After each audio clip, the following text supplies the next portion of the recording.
Are you having a hard time figuring out what to get Dad for Father's Day? You should check out Row 1 Brand's Vintage Pictorum Gallery. They have America's best sports art.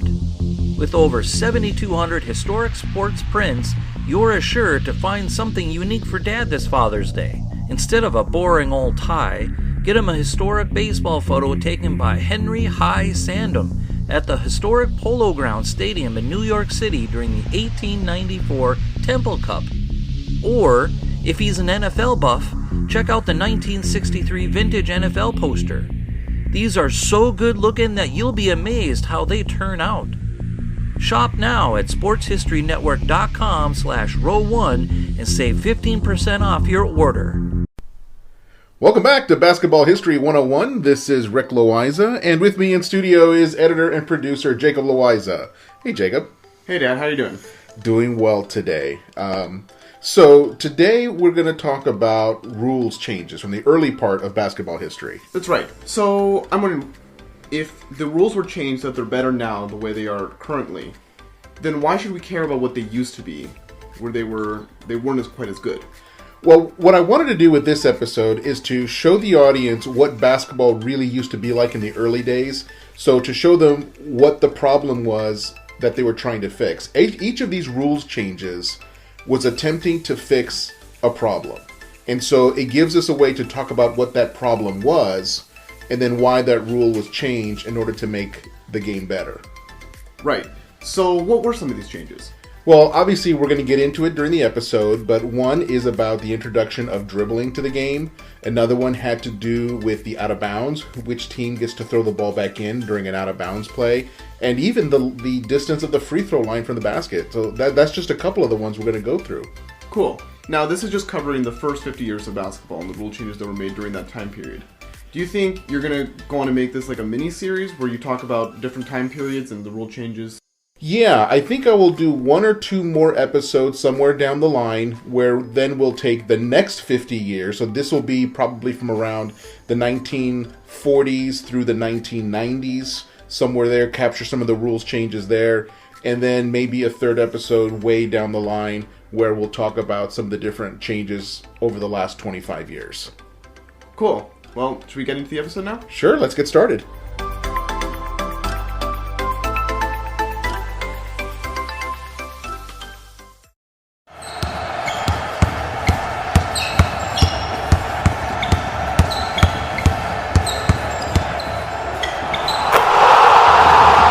This is Basketball History 101 with Rick Loayza.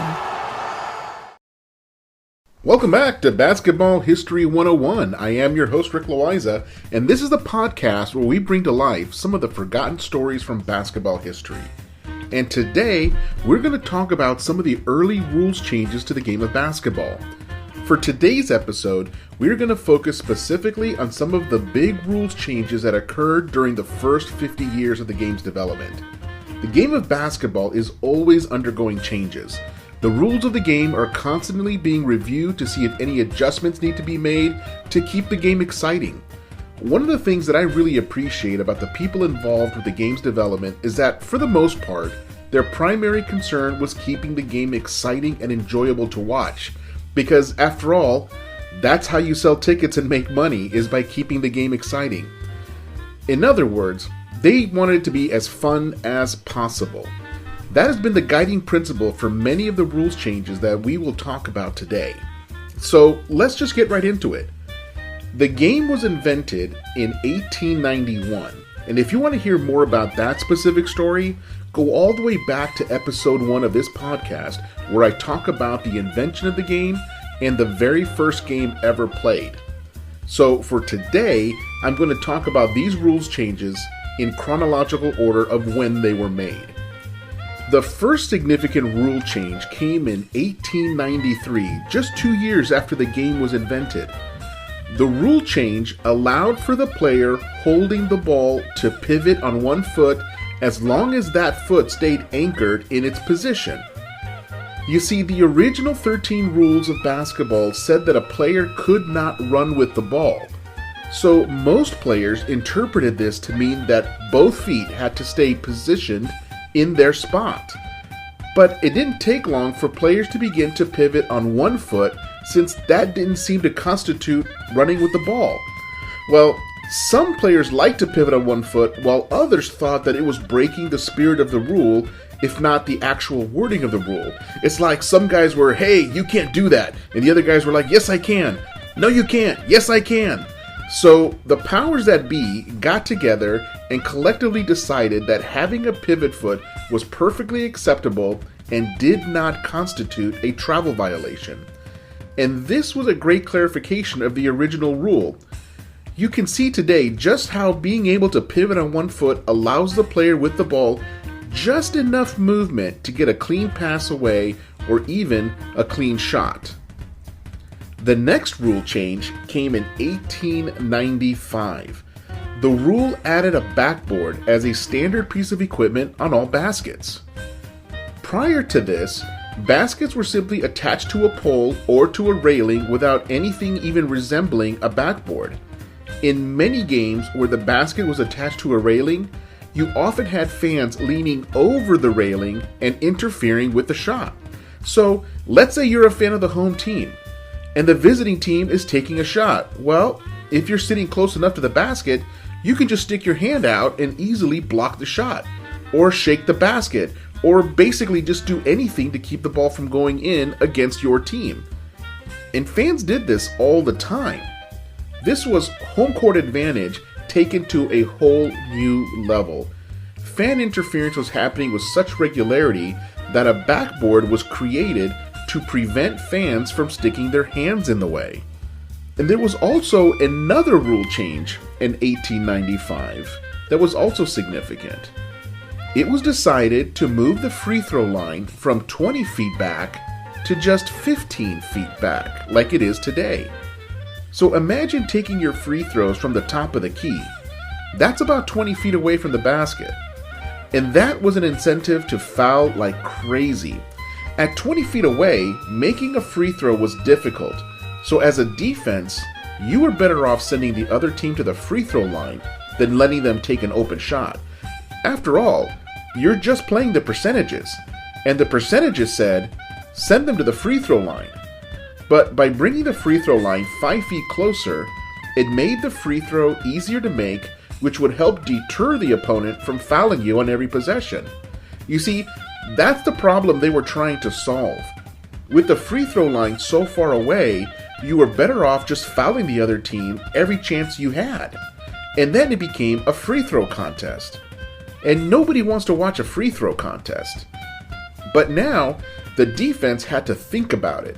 Sending them to the free throw line may not be your best move. The percentages were now leaning the other way.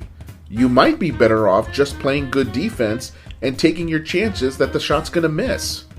And that helped keep the game moving, and that made for more exciting basketball to watch. Now let's move on to the next one. The next significant rule change happened in 1896. The value of the shots were changed.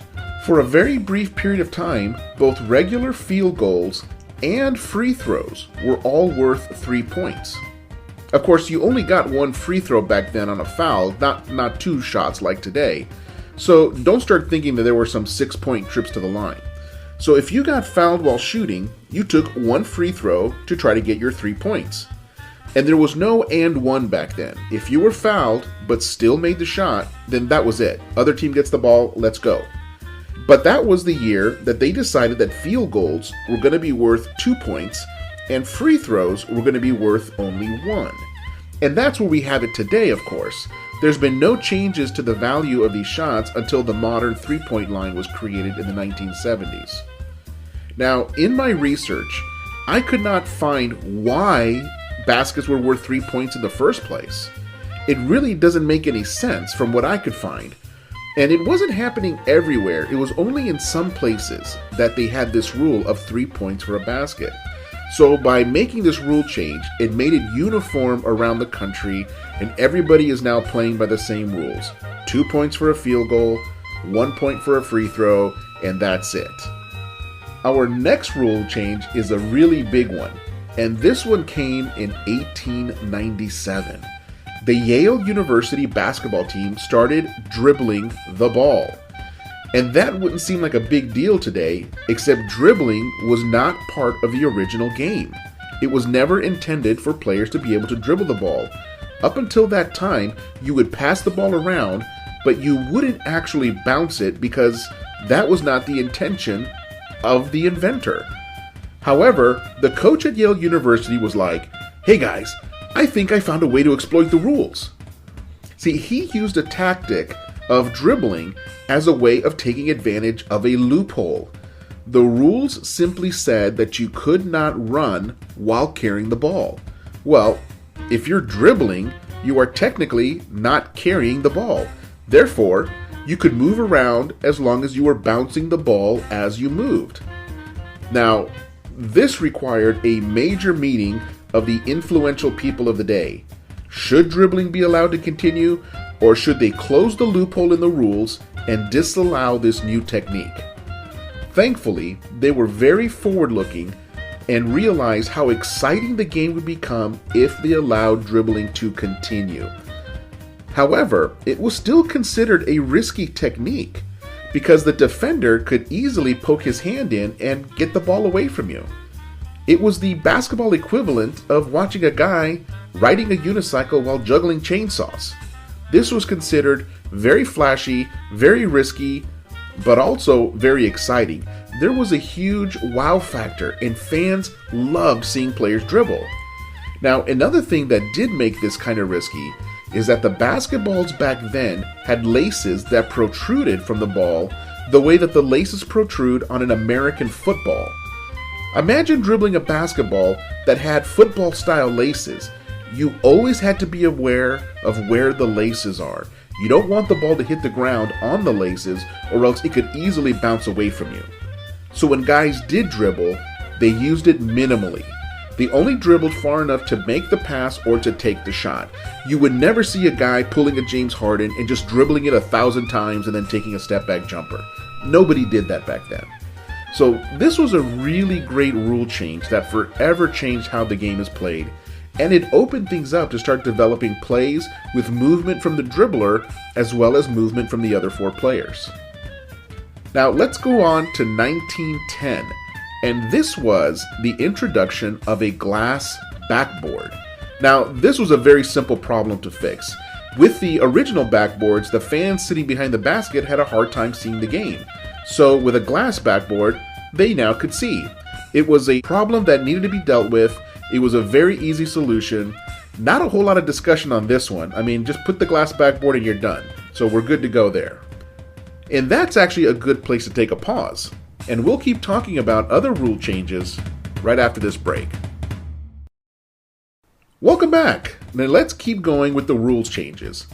In 1914, another big rule change came into existence. The out-of-bounds rule was changed so that the opposite team of the one who touched the ball last automatically gets the ball. Now, today, everyone at every level of basketball knows this one. I happen to coach 7 and 8-year-old boys in a youth basketball league, and I don't even have to explain this one to them. They already understand it. If you touch the ball last before it goes out of bounds, the other team automatically gets the ball. It's that simple. Everybody just gets this. So you're probably wondering, well, what were they doing before this rule was put in place? Well, here's what they did. If the ball went out of bounds, the first player who could get to the ball got to keep possession. So when a ball went out of bounds, it became this insane scramble for the ball. Players were shoving and falling all over each other to be the first to grab the ball and get it in bounds. It looked like a fumble in American football. Once you claimed possession, you could throw the ball into a teammate. This was the reason that players used to wear all kinds of pads back then. If you ever look at really old photos of basketball players, they are often wearing knee pads and sometimes elbow pads.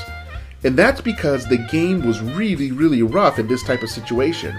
I mean, could you imagine watching NBA basketball back in the 1980s and having Charles Oakley and Bill Laimbeer both racing to get to the ball first on an out of bounds?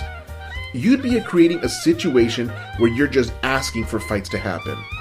Basketball was a really rough game back then, so this rule change was definitely necessary, and it significantly reduced the number of injuries that occurred from trying to be the first one to get an out-of-bounds ball.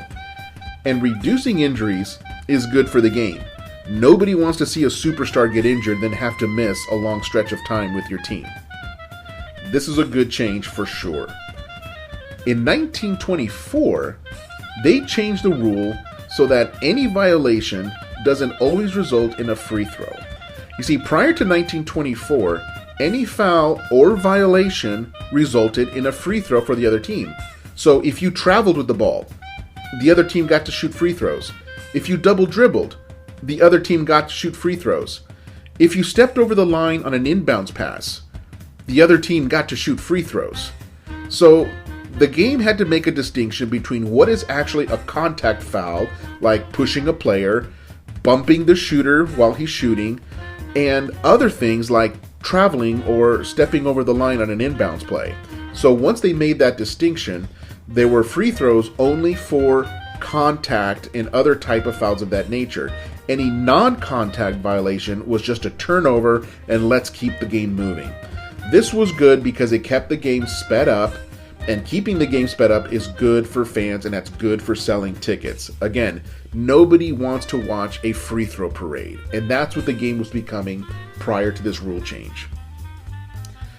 Now moving on, in 1930 and 1933, there were two rules changes put in that are very related, so I'm going to group these two rule changes together. The first one in 1930 was that you could not stand in the backcourt and hold the ball for more than 5 seconds. After 5 seconds, you either had to start dribbling or pass the ball. The other rule in 1933 forced the team to bring the ball across half court within 10 seconds of gaining possession. Now, this was to keep teams from stalling. However, once you got into the front court, you could stand there with the ball as long as you wanted, but at least you were closer to the defense, and stalling was less likely to happen in the front court. The last major rule change of the first 50 years was to eliminate the center jump after every made basket or made free throw. In some parts of the country, they were doing a tip-off after every made basket and every made free throw. This slowed the game down considerably and also allowed people to play the game who really had no business being out there. With a tip-off after every basket, many teams went out and found the tallest guy they could find. It didn't matter if he was athletic or not, and often they were not. They were just really, really tall, and their only job was to win the tip-off and gain possession for their team. So this is the way it went. Team A would make a basket, and then their guy would win the tip, gain possession, and they would make another basket. Then they would win the tip, gain possession, and make a third basket. So teams who had a really good tip-off guy, they could have the ball for 5, 6, 7 possessions in a row without the other team even touching the ball. It became terrible basketball. You see, a lot of the times, these really tall guys were also really slow and not really able to participate in the normal part of the basketball game. These were just tip-off specialists. So it became this 4-on-4 game with these two really tall guys just kind of hanging around somewhere.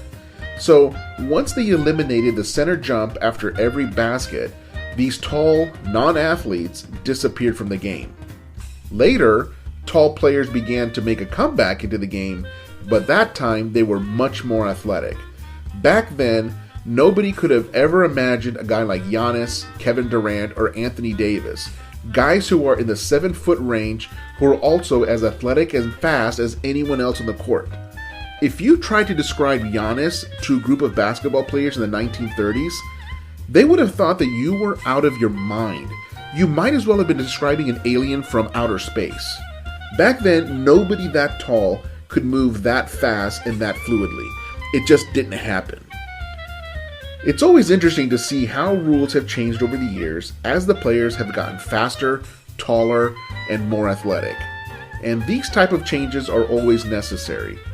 Other changes are required simply because the coach is exploiting a loophole in the rules, and you either have to allow the action or you need to update the rule to close the loophole.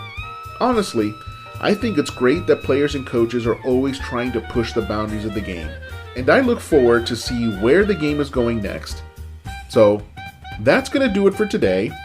Come back next time when I talk about the time that the Lakers and the Globetrotters played each other in an actual competitive game. No tricks, no funny business, no confetti, no water. This was a real straight-up game between the Lakers and the Globetrotters. And the game came down to the wire. That's next time on Basketball History 101. If you like what you hear, please hit that subscribe button wherever you get your podcasts. And check out our page on Facebook. It's called Basketball History 101 Podcast. There you will find shorter historical posts as well as comments and discussion starters on today's game. I'll also announce there when new episodes come out. I want to thank my producer and editor Jacob Loayza. Join us each week as we continue to mine the history of basketball for more great stories from the past. Take care and see you soon.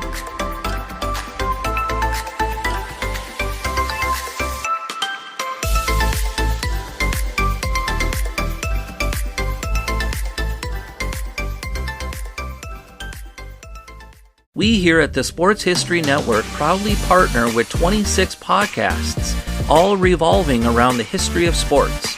But did you know that many of our hosts were sports history authors way before they started their shows? It's true. We've got Joe Ziemba, host of When Football Was Football, Joe Zagurski, host of Pro Football in the 1970s, Mark Morthier, host of Yesterday's Sports, Tommy Phillips, host of Lombardi Memories, and Scott Adamson, co-host of From the 55-Yard Line. All these authors have many books for you to choose from. To check them out, go to our website at sportshistorynetwork.com/sportshistorybooks. Pick up your copy today.